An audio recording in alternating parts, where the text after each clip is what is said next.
album of what you called classic rock and roll. Yes, anything more you can tell us about that? I have a friend of mine who's an unbelievable rock and roll fan. He's a wealthy man, and he wanted to produce it. I'm thinking, I said to him, do you realize it costs quite a bit of money to make these things? He said, I want my name on a rock and roll album. And he said, I think you're one of our first original rock and roll singers, and I'd like it to be you. So I said, fine. So I'm going to go to Nashville in either April or May next year, and get with some friends there and try and record the way we used to in those early days. Get in there and do it relatively live. In other words, I sing it with the band, but I'll concentrate on what they're doing, and then when we finish with them, I'll put my voice on again so that I can do it more correctly, so to speak, and maybe even get different feels from what they do. But and it's going to be stuff that's really classic Elvis, Little Richard, Buddy Holly, Ricky Nelson stuff. Just try to pick out all those unbelievable songs.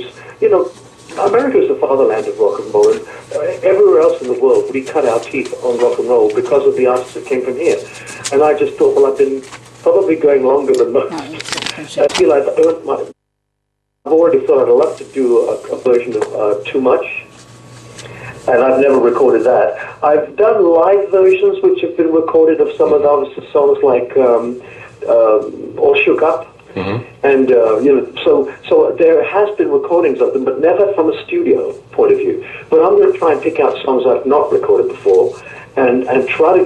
You have to pay respects to the original. So we'll probably do them in a similar way. But you know, the modern the technology is so great now. It won't sound the same. Hopefully, we'll make it sound bigger, brighter. But there was a magic about that old stuff, and it's no good trying to compete with it. You just have to do something that's now, and hope that people will enjoy it as much.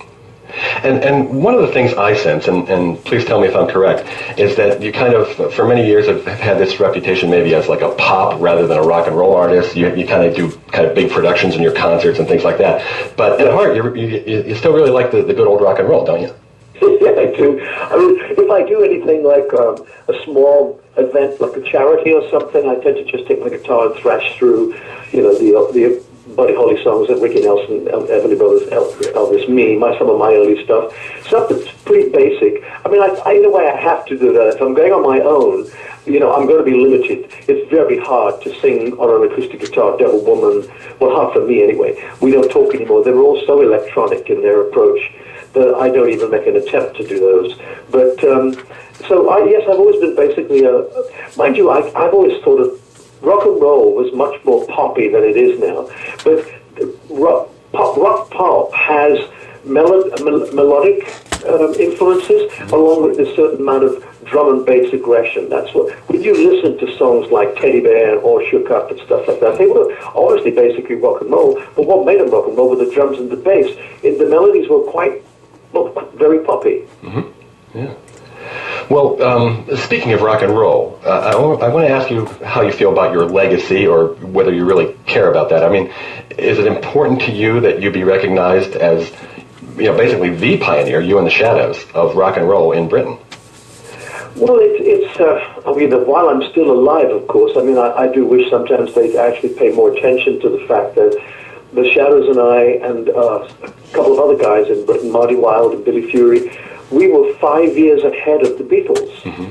but the same age as the Beatles. So, and I always feel, I've said this before, I feel we played a part in the Beatles' careers, because I remember reading that Paul or John said something like, Cliff and the Shadows had it sewn up in Britain, so we left to go to Hamburg.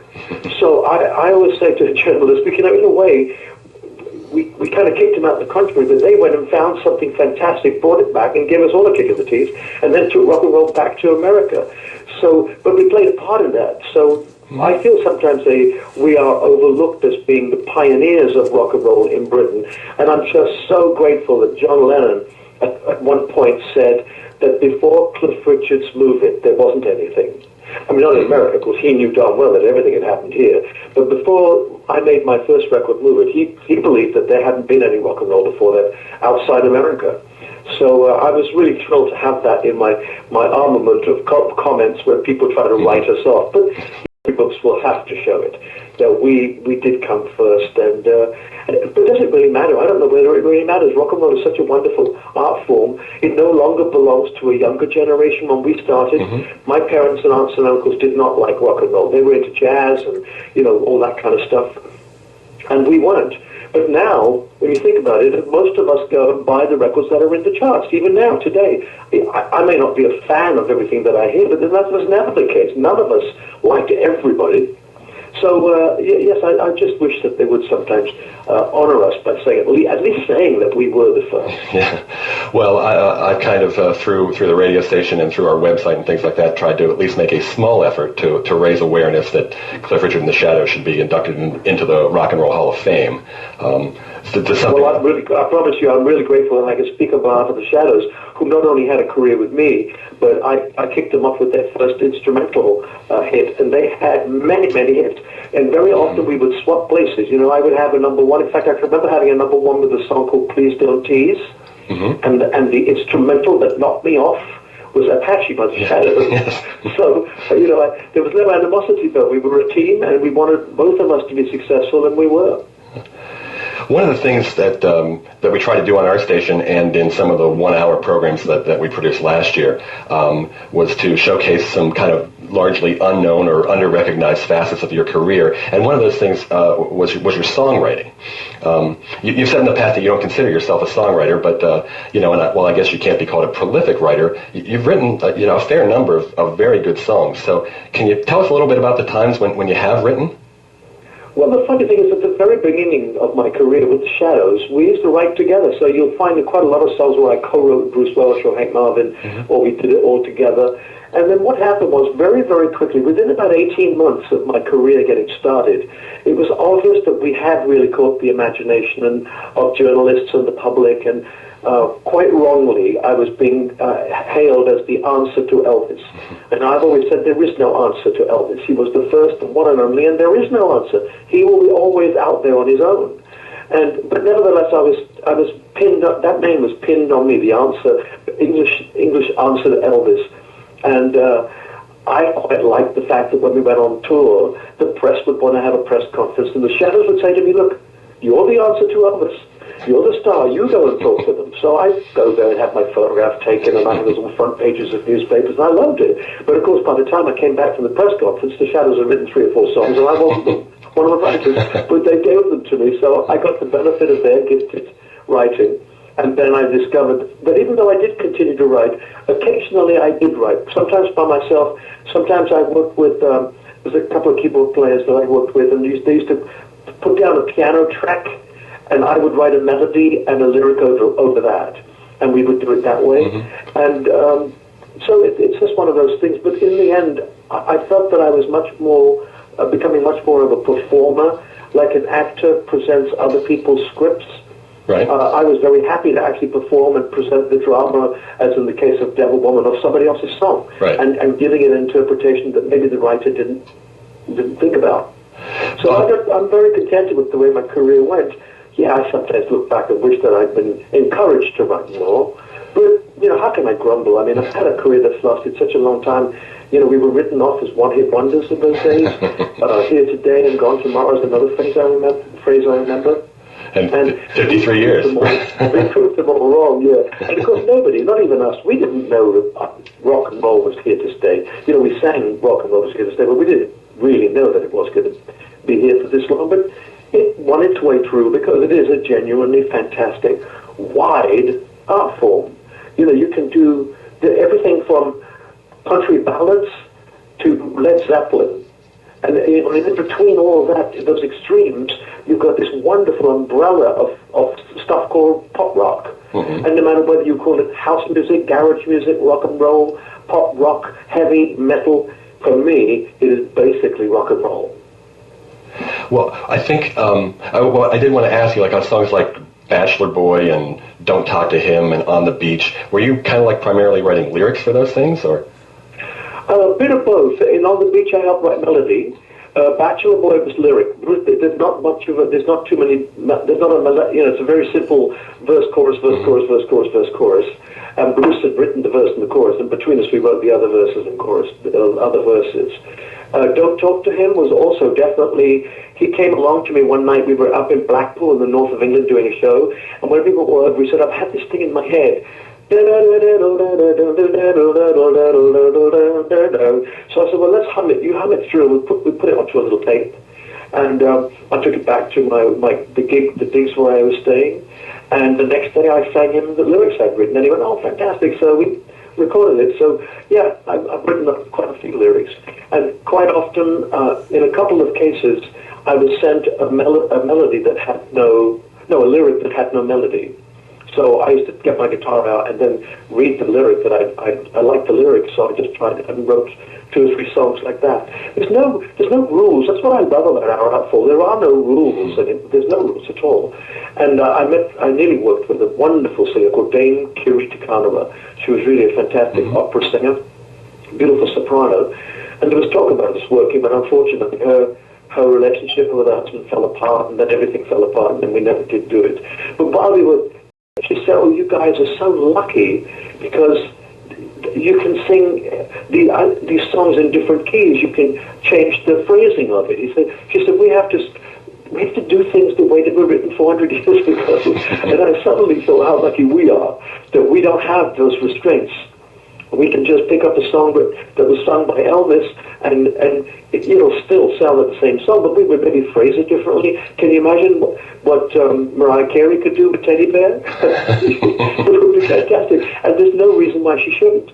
So I'm more and more grateful that I'm in our rock and roll world rather than somewhere else, because it's left me free to do everything from country to. I even got one record playing on the BBC on a heavy metal program. It's called Feast in the Night, and it was heavy. Yeah. So I've done everything really when you think about it. But you find your niche.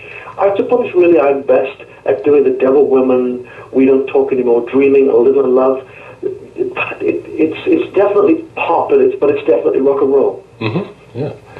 We are speaking with Sir Cliff Richard here on Wired for Sound Radio, and another thing that stands out to me on many of your records, going back to, I guess, the 80s, is the background vocals. And in many cases, the background voices are all you. Well, I've always been I learned how to sing harmonies by listening to the Everly Brothers, because Phil and Don would always sing. One or other would be singing the melody, and the other one would be a third above. Mm-hmm. Singing that first harmony that's above the melody. And what I used to do sometimes was go a third below and make it a 3-part that way, or sometimes I'd go into falsetto and sing above Phil and make it a 3-part that way. So I learned about harmonies through them, really. And then I found that I enjoyed that section. That part of recording was so creative for me. You know, you'd get a song sent to you, and then you think, well, how can we do the backing vocals? And then quite often you could do contrapuntal things with lyrics. You just mix some of the lyrics of the song with a little extra or something else to it. And what I did was I used to multi-track my voice, but then I always, or most of the time, got my friends who did backing vocals for me on stage to come in and do everything that I did, but with their texture of voices. So it didn't sound too incestuous.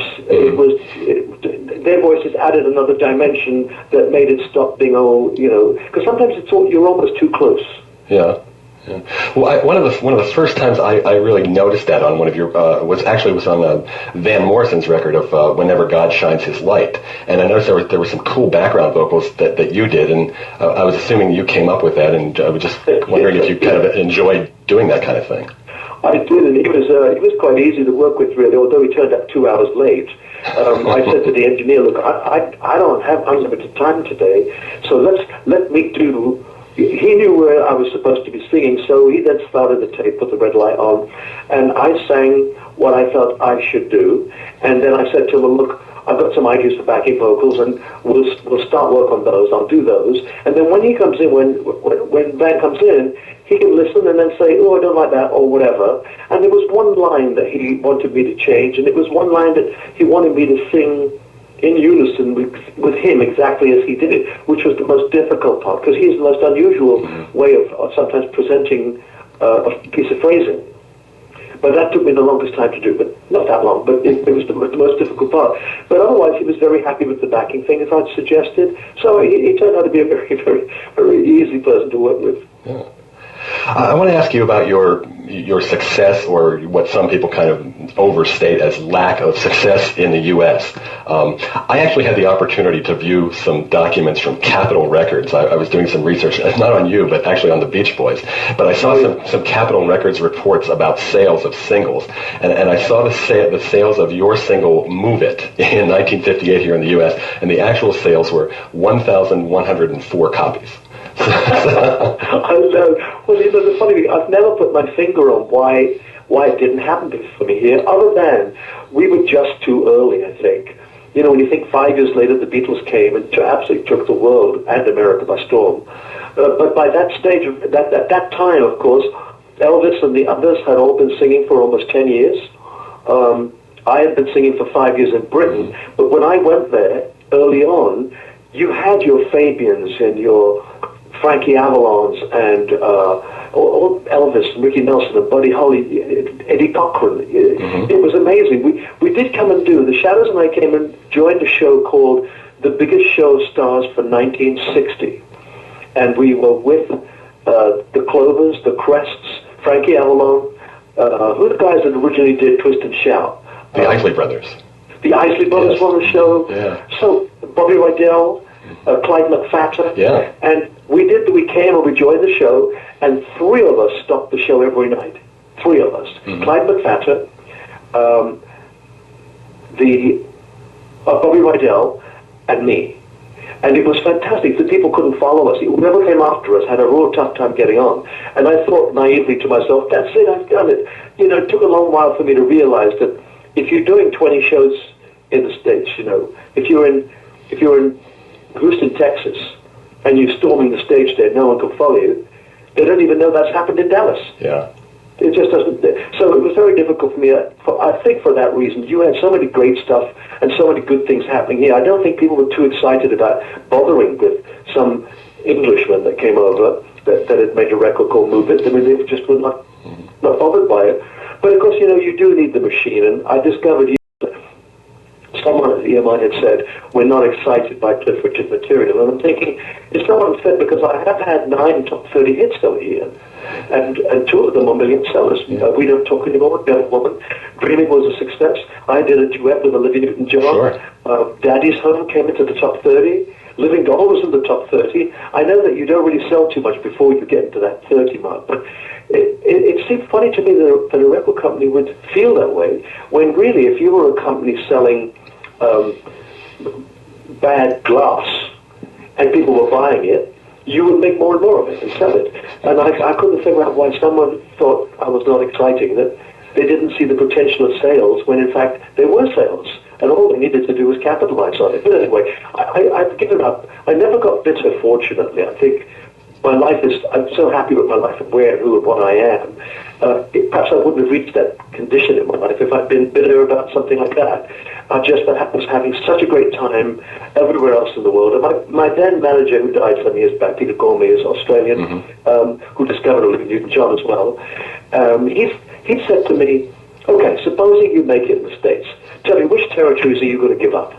And I said, what do you mean? He said, look, if you make it in the States, America will demand a lot of time from you. You will have to go there and spend lots of time there, do all the thousands of radio stations and TV. And I thought, and although I didn't feel grateful that I didn't make it, it made sense to me that I should maybe concentrate on where I have made it.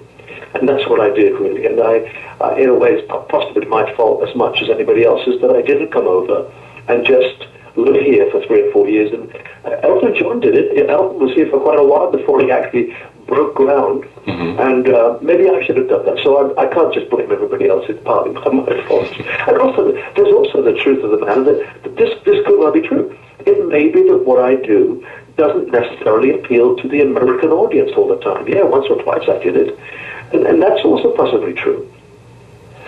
Yeah, I don't know. I mean, the 80s records, I mean, maybe to think that you could have been as big in America, that could be true about, but it is very puzzling that, the momentum you had in the early 80s didn't sustain itself, because you had like that 18-month period where you had 5 big radio hits here, And, well, I mean, I guess if we had started later than the Beatles, I mean, the thing is, I think the Beatles started this huge invasion of, first of all, English, the English invasion, the Liverpool sound and all that.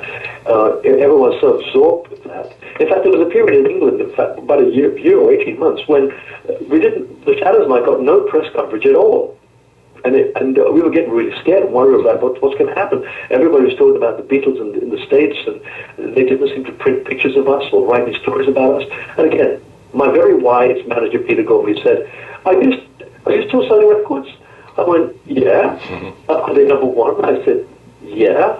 He said, are you selling out your concerts? All of us chimed in, yeah. He said, what the hell are you worried about?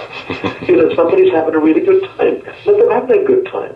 And so it was fantastic, man. I feel so well influenced by people like that who have entered my career and my life, and it was fantastic. Again, he helped us to deal with all of that. You can imagine that all of us, everybody was probably terrified of what happened with the Beatles, because they'd stormed away in the way that 10 years before, or maybe 9 years before, Elvis had done that.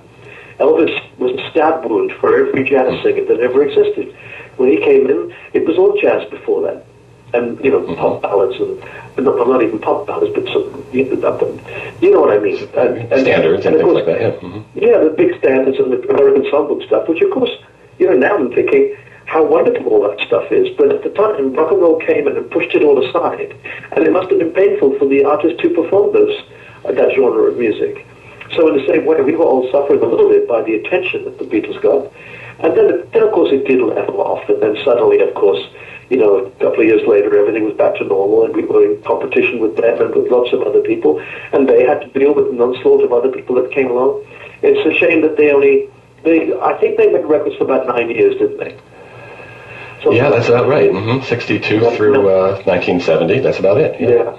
So 9 years, and they obviously had the gift to be able to go on doing it for a lot longer. But with bands, I think it's more difficult. When you're a solo artist, you can change your mind and do things, be adventurous in some way, find it fails, come back, do back to something else that you know is going to work. With a band, if you've got 4 members, they might have their own ideas as to how a song should be. Well, in the case of John and Paul, I mean, they wrote together, but I've heard many times, sometimes they agree that everything they wrote would be Lennon and McCartney. Yes. So Paul may have written the whole song, but it would be Lennon and McCartney credited. So I can see that it probably was much more difficult for them to actually stay together as a unit, as it was for the Shadows. The Shadows, way before the Beatles broke up, they'd gone, and because they each had definite views as to what they should be doing, and they couldn't do it together. So again, it's an interesting thing, our industry. It brings us these wonderful, wonderful people, and then somehow or another just allows them to fall apart. Although, of course, Paul had success by himself, yes. George Harrison had success by himself, and John Lennon, but never the same success as they had when they were the Beatles. And in your case, after the Shadows broke up, you managed to have this incredible run of musicians who joined your band in the early 70s. I mean, it's pretty amazing that your band at one point included Terry Britten and Alan Spencer and even like John Farah for a while. So yes. You managed to attract these great musicians to be part of your band. I did, and of course all the people you mentioned came from Australia. And there's always been an affinity between us and Britain and Australia. You'll always find a mass of Australians traveling through Europe. They're a very, very adventurous group of people. But of course, because I had been there so many times and been a big success in Australia, all those guys had known of me. And when they came, the one thing about Australia, this is lucky for the rest of us, the rest of the world, is that for them to really make it, Olivia couldn't possibly make it the way she made it just by staying in Australia. It's a very small audience. I think there's probably now, there used to be about 11 or 12 million, it must be about 20 million people in Australia now, maybe a little bit more. So it's a little bit easier to have a career there, I suppose. But to really make it big, they have to take a stepping stone, and Britain was the stepping stone. And they came over, I offered them jobs to be in my band. They were happy to do it. It was obvious to me that Terry Britten was never going to be my guitarist forever. Mm-hmm. It was obvious to me that Alan Tarney was going to be a great producer. And so I lost them slowly, but I didn't. They stayed in touch. They wrote songs for me. Terry wrote Devil Woman. And Alan Tarney wrote We Don't Talk Anymore, and a bunch of other things they both wrote. Mm-hmm. And in fact, funny enough, the one song I missed out on, Terry Britten sent a demo to my office, and it was sent back saying, we don't think this is right for Cliff. And it turned out to be Tina Turner's hit, What's Love Got to Do with It? So I missed out on that one. Which you kind of later took a crack at many years later. Yeah. Again, it's one of those things. It's such a fabulous song. And Alan Tarney had this idea. He said, the thing is, you can't compete with Tina Turner. He said, she's just a huge star in her own right, an icon. And I said, well, no, I don't know whether I would want to try that. He said, well, I've got an idea for doing it more like a sort of kind of bouncy dance track. And he has this fantastic guitar riff that goes through it. And I just did it my way, just tried to sing the song and give it some respect. And I liked our version, but Tina's is just, there are certain things that happen when a record is made by an artist and it's the first one that's ever heard. It's really hard to compete with that. And again, especially with people like Tina Turner, who's not just made one hit, but hundreds of them like that. We're talking with Sir Cliff Richard here on Wired for Sound Radio. Is there any song that stands out in your mind from your catalog that maybe wasn't a hit or was just an album track that you consider a favorite? Yeah, well, the song that's become very popular was the song that surprised me was called Miss Unites. Mm-hmm. It took us 3 months in Britain to break it into the top 30, and the highest position it reached was 15. I thought this was going to be my I Honestly Love You. You know, when Olivia had that beautiful ballad? And when I heard Miss Unites, I thought, oh my God, this is just as fantastic as that song. And it's become now, wherever I go, even in Australia, I have great fun in telling them. I really enjoy telling them, because they always, if I don't sing Miss Unites, I get letters of abuse. And when I went to Australia the last time, I did, and in my introduction I said, I'm going to sing Miss Unites. And they all cheered like mad. And I said, well, do you know what? It took us such a long time to get it in your charts, and the highest position it reached was 101. I said, where were you all when I recorded the dancing and released it? But anyway, it doesn't really matter. But that was a disappointment that it wasn't a bigger hit everywhere else. But now it's become, of all the records requested that I should sing on stage, it's one of the top 5 records too. And that for a long period of time, it was the number 1 requested song that I should sing on every tour that I've done for the last, since I recorded in 76. Wow. So and now I love it so much. I like to sing it. I've done it in some different ways. The last time I was on tour on my own, I did the Shadows tour a couple of years back. But before that, I celebrated my 50th anniversary and went on a tour. And I sang it in memory of people, friends of mine who have passed on and died and moved on. And they weren't just singers, but some TV personality I knew, some of the singers I knew as well from the past. And I sang Miss Unites a cappella. And it was, I didn't dare look back though, because Jeff, what they had done was while I was singing, they projected songs of fake photographs of the people behind me. And I didn't dare look back because it was really too moving. I didn't realize how many people and how lucky we are when we get to be at the age that I am, that we haven't gone on ourselves to this next world. So, but it's such a beautiful song. It really defies destruction. Anybody could sing it. It's not just, I may have. Maybe someone else is thinking what I think of these songs. That maybe someone else will be thinking, oh, this is the iconic version by Cliff. But I've heard, I think Westlife did a version of it, and that was very nice too. I mean, I enjoyed their version of it. So when you get a really good song, we don't talk anymore. I'm really shocked to this day that no one else has done it, as far as I know. No, we don't have any other version of that on our station. We do have some, like Art Garfunkel's version of Miss Unites that we play on our station and things like that. But no, you're right. We don't talk anymore. There's no other version. I know, it's really weird. Yeah. And that's funny. I've never heard Art Garfunkel's, but I bet you that's good. I've always loved his voice. He was the voice of Simon and Garfunkel originally, although Paul sings pretty well himself on the records that he did. One of the other things that's interesting about your concert set list, speaking of Miss Unites being a favorite in concert, is that for many of your recent tours, it seems like you've pulled some, 1 or 2 songs out of your catalog that are relatively obscure, or things that you haven't done in many years. Do you like revisiting some of those more obscure songs? I do, yes, because again, some people, I'm getting more and more comments coming through the airways and via Facebook pages and things like that. And my website, that people are interested in hearing obscure tracks. The trouble is, by the time I put down all the titles, there's about 40 of them, and of course I can only do about maximum 30 songs in a night, and that takes me 2 hours 20 minutes. And can you imagine what they would say if I did album tracks and didn't do the hits? So somehow or another, I've got to find a compromise. And I'm I'm going to have to find a compromise and say, okay, I can do, maybe 3/4 of the show will be everything that you know, and 25% will be stuff that you may remember or may not know, but may like to hear. So I don't know. It's always a difficulty going on the road as to what you should do and what you should leave out. Because no matter what I do, I have always left out somebody's favorite song. It's always happened. And sometimes if they ask for a photograph, I write on the photographs, I'm really sorry, but if you'd seen me last year, I did that one last year. And next year I may be doing your favorite again.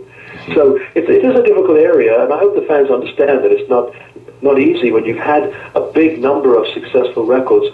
Which ones do you do? Everybody likes a different song.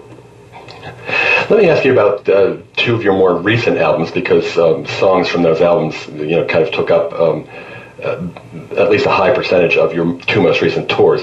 But, both of those latest albums featured you doing different styles of music, which were, a little different for you, the old school soul music on Solicious, and then the pop standards with the big band. So it's been a year since Solicious was out, and it's been 2 years since Bold as Brass. Looking back with that distance, how do you feel about those efforts, and, are you satisfied with them? Oh, I'm very satisfied with them. I love doing my jazz album. I really loved. I worked with this fantastic 17-piece band, and it was a joy to sing those songs. And we were talking earlier about that genre of musician was elbowed out of the way by rock and roll that came in. It's as you go on and you get older and you mature in your thinking and your mind, I started to listen to what these guys did. And then I thought, wow, fantastic music, it's wonderful music. No, I still think I'll always be a rock and roller at heart. There's no doubt about it. That's where I started. That's what I like best.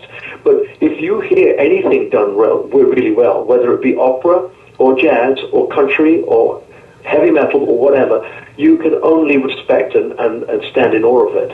And so to be able to sing those songs, which I found I'd heard, I didn't know all the lyrics, but every single song on that album, I already knew most of it, the melodies. It was no problem learning the melodies at all. It was just a problem learning the lyrics to sing them live later. Because I didn't realize that way back in the subconscious, there was the sound of Ella Fitzgerald singing while my mum and dad had the radio on, and Frank Sinatra and Bing Crosby, and all those jazz, Peggy Lee and people like that. And so it was really a treat for me, and I was surprised, that album didn't do well. It didn't do too badly. It was a gold album in Britain, whereas the Solicious one didn't do as well. And this is another thing, Jeff. Sometimes my fans confuse me. This time they really confused me. I got comments saying, we enjoyed the Bold as Brass show, but we don't think it's the best one you've done. And they took the album to gold. And then the Solicious tour came on, and remember, with Solicious, maybe those listening don't know what the album's about, but I sang with people like Percy Sledge, the New Temptations, the Stylistics, Freda Payne, Candy Staton, and you worked with Holloway, Motown legends, Lamont Dozier and Ashford and Simpson. Ashford and Simpson, Lamont Dozier. He produced the whole thing. It was just phenomenal. Roberta Flack, Peter Bryson, and I sat there in the studio thinking, I cannot believe that I'm sitting next to Percy Sledge and teaching him the middle eight of I'm Your Puppet. Right. He knew the song, but he said, I can't remember what that middle bit goes. And I'm thinking, I'm sitting here teaching him the melody of the little bit in the middle of the song. I couldn't believe my good fortune. And of course, when we did the show, Percy came, Freda Payne was there, we had Lamont was there too. I couldn't get everybody, of course, because they're all busy people. But we did songs from the Solicious album, and the crowd, the comments I got was, "This is it, 100% the best show you've ever done." Wow! It sold 1/3 of what Bold as Brass sold. Yeah, we didn't make it past 35,000 or something like that. Well, at this stage of your career, then, when you have a project that's artistically successful, like Solicious was, and which I think Bold as Brass was as well, how much does it matter to you if it doesn't set the world on fire commercially? Well, I mean, it always matters because you feel you've done something that's special. Yeah, all of us feel that. Anybody that's made an album thinks this is it. This is the best I can do at this moment in time. But it's I've grown up quite a lot and realized that we can't control anything anymore. There was a time when you could actually plan to have a hit, or you couldn't plan to have a number one. That's just out of our. That's not in our arena. You can't plan to have a number one. You can plan to give as much time as you can and get a song into nowhere. And even that can't happen anymore. Radio's changed drastically. Many of us of a certain age are not played at all on the mainstream radio stations in England. And I always think back when the Shadows and I first started, our records were played in between Teresa Brewer and Frank Sinatra and Bing Crosby and Ella Fitzgerald. And sometimes you win and sometimes you lose. And if you were winning and your record was going up the charts, you got played more on the radio. Well, now there's no way of starting on the radio anymore, so we've had to do things like the Silicious with a project. The Bold of Brass is a project. It's a type of album, and you aim at a much smaller audience because there's still no way of getting it out. You just have to aim to have your sights low. So, yeah, that's a little bit disappointing for me. I guess although Silicious, funnily enough, did turn out to be an album of mostly new songs. I thought originally that we were going to be doing classic, iconic Motown soul music and stuff like that. And it turned out, no, Lamont Dozier has a son, and he and Lamont between them wrote most of the songs, and they were mostly new songs. Yeah. And I loved them to death. I thought they were fantastic. But maybe that was our problem with Silicious, that it wasn't full of I'm Your Puppet and the classic, iconic songs. But I don't know. I think that's why that album works so well. Because even though the songs are new and they have contemporary, they still have kind of like the old soul value to them, you know? That's what Lamont was able to give it. That's what clever producers do. We did have the new songs, but there was still that feel. That Motown, on many of the songs, when they opened up, you could almost feel like it was a Motown. That Smokey Robinson was going to come in. And maybe people were disappointed he didn't. I was the lucky one doing it. And again, look at my favorite song on Silicious. It's the one I sang with Roberta Flack. When I heard that song, I thought, oh, this is so heartfelt. And she came in. It was so funny, though. I can tell you a funny story with her. We talked on the phone, and then she picked a date that she was going to come there. I had already done my vocals on it. And, of course, I thought I'd be there and help out and make suggestions and stuff. But I got a call from Valerie Simpson saying, look, she's really nervous because she doesn't really know this song very well, so she's going to learn it and do it as we go along, and she'd rather you weren't there.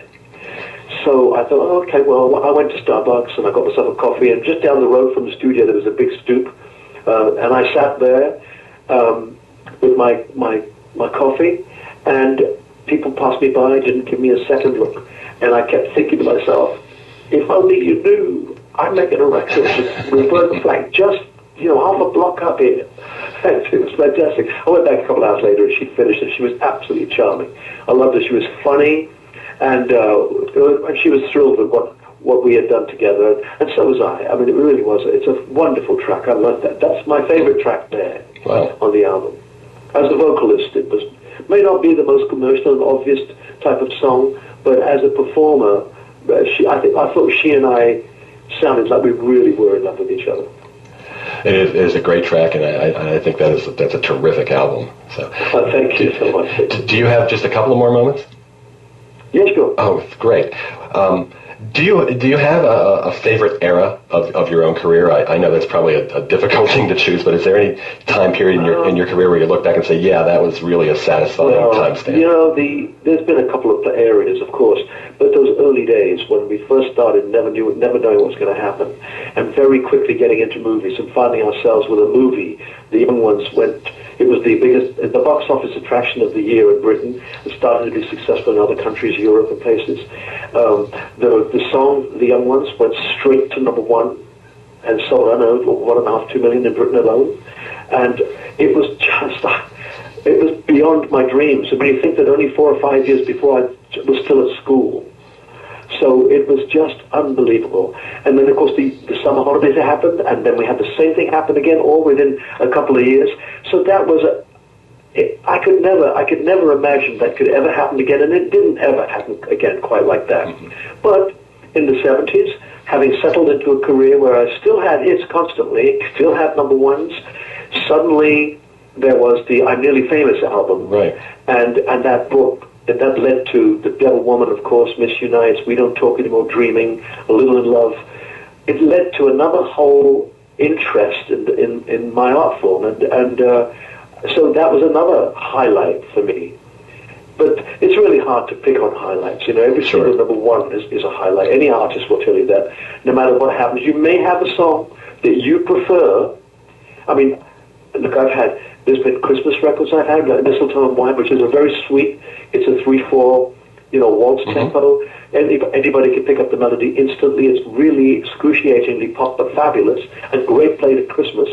But I can't compare that as a pop song or as a rock and roll artist to Devil Woman. If you said to me now, a Martian is going to land, and who knows, he might now that we're there. A Martian might come down, and you have to play him something that lets him know what you do.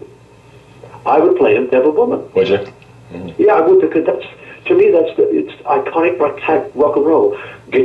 Fabulous guitar riff, great melody, unbelievable chorus, and it's got a storyline. And I think to myself, that's what I would play him.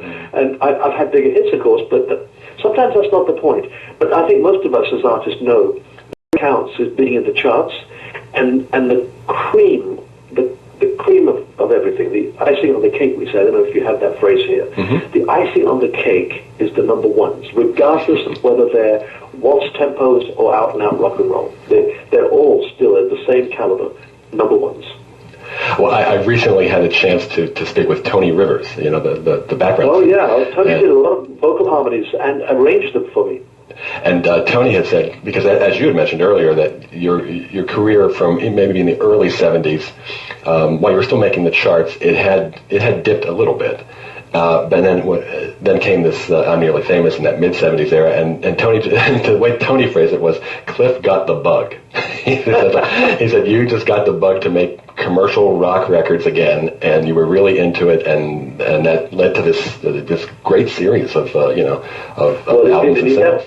He is right, but I got a different bug before that. It wasn't a problem for me. I do remember that period before the 70th period, because I had a whole spiritual rebirth. Life was never bad for me. I never had an unhappy, depressing time. I had success, but there was an eating way, and I thought, this is not quite what I was hoping for. I'm happy, but it's not. And then I had this Christian experience and spiritual experience. And what it did was it took me away in a way. I didn't stop recording, but the interesting is, Tony's right. I lost that bug. I found this other bug that was so eating away at me. I needed to sort that out. And it took me a few years. But what I did was I used to go back into the studios, but the producers would have arranged and produced all the backing track. I would learn the song, go in, spend an hour singing the song, and then go home. So I had no part to play other than as the lead singer. Mm-hmm. And what happened was that Bruce Welch put together an album for me in 1976, and we talked about it, and he's right, Tony's right, I got the bug, because suddenly we were back in the studio creating new things, sitting with Tony Rivers saying, come on, get any ideas. Tony has a million ideas. We'd go on tour together, and there'd be his backing vocal group and me and a couple of members of the band having dinner one night, and after dinner have a drink in the bar, and he'd say, Cliff, sing this note. And he'd say, Joe, you sing, and he'd give us all the notes to sing, but 3, 4, this whole chord would come out. He is stunning. He's absolutely a unique man. He's one of the few I know that can do vocal harmonies at the drop of a hat. So he's right. I did get the bug, and I got fascinated again by being part of the procedure of making an album. And that was also the time where you actually kind of started to do at least a little bit of writing again. I did an album with an Australian producer called Dave Mackay, and I'd been messing around writing something when I was on holiday in Madeira, the Portuguese island, mm-hmm. And they had fantastic names of streets. There was one street called the 30th of April Street. And I started to write something because I thought I want to steal the computer. I wrote the 31st of February Street, because there is no such date. Right. And so I wrote a little bit, but then we used that to open the album. And in fact, I think, did I call it 31st of February Street? Yeah, that's the album. It's the 31st of February Street, right? We called the album 31st of February Street. And I think I wrote 4 of the tracks. Yeah, there are five of your songs on that album, yeah. 5. Thanks for reminding me. I always forget. But so I still had the ability to write. But it's sometimes when what can you do? You write a song, and then someone gives you "We Don't Talk Anymore," and you think, "Oh my God, this is a no-brainer. I'm going to record "We Don't Talk Anymore." So with that being humble, I realized that okay, I can write, but maybe I was never going to be the one that was going to write #1 songs, except when I wrote with the Shadows. So maybe I could combine with people. Maybe I'm still able to do that, but again, you can lose the inspiration to do it. And I find myself now getting. So I want to try and slow down, but I'm finding it difficult. So what I'm doing is being more choosy and picky as to what I do. Yeah. I give myself much more time to think about life and enjoy life, and then go back on the road, and then perhaps start recording again. So it'll be now almost 2 years before I record the next album after Solicious. It'll be next May that I will probably record the rock and roll album. But life stretches ahead, and there's no. Our industry is like a great big treadmill, and it seems to me that it'll only stop when you get off it. Unless, of course, I have the bad luck of maybe losing my voice or being taken sick or something. If anything happens, I'm in good shape at the moment. I have tests every year for insurance purposes for tours and stuff, and every organ functions. Well, you have a big fan base that wants you to go on as long as possible. And, Thank you. And before we wrap up, I just did want to ask you if there's any kind of message you'd like to send out or anything you'd want to say to our listeners. Well, only that I appreciate and always have done what your followers do. That in point of fact, I know it's a two-way street because people don't follow you unless they actually like what you do. So you have to then do something they're going to like. But nevertheless, I am reliant on how they feel about things, of how they enjoy or do not enjoy what I do. But above even that, I think the loyal support over the years, because in a way fans show you that they haven't quite enjoyed something when it's gone to number 30 in the charts and not to number 1. Okay, that wasn't the one. But they've nevertheless stayed absolutely loyal. And I around the world and go and do TV shows in Germany, and even I don't even do any tours there, but I do a show and I go crazy on the floor, and I'm thinking, after all these years, I'm still enamored of the whole idea that people would still enjoy what I do. So I only want to say that to all of you listening, thank you so much. If I can make anything else that you might like, I'll do my best to do it, and then keep my fingers crossed that you like it. And I can only say in terms of my future, watch this space. Good. Well, Sir Cliff Richard, it has been a true thrill to be able to speak with you here. Thank you so much for joining us on Wired for Sound Radio. Jeff, thank you so much, and thanks to all of you for listening. Bye-bye. Hope you enjoyed our interview with Sir Cliff. We are so glad we had the chance to speak with him and to bring it to you during our final weekend on the air here at Wired for Sound Radio. We'll close out the hour by playing a few of the songs that Cliff spoke to us about during the interview.